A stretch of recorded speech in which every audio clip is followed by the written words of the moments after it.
Hinihikayat ng Civil Service Commission ng mga manggagawa ng gobyerno na wala pang career service eligibility na tangkilikin ang bago nilang inisyatibo para mapunan ng mga unfilled plantilla positions sa pamahalaan.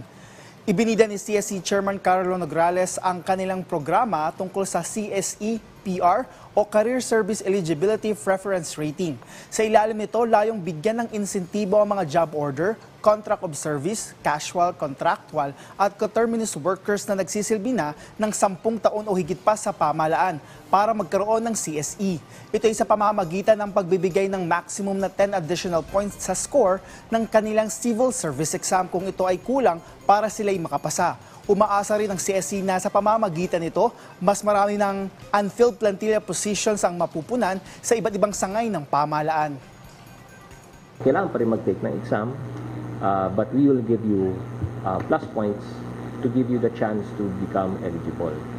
Ngayon, I'd also like to clarify that eligibility, ito pagiging eligible, is only one of 4 qualifications na tinitingnan natin for every government position. Hindi ko mo porket naka-eligible ka na, makapasok ka.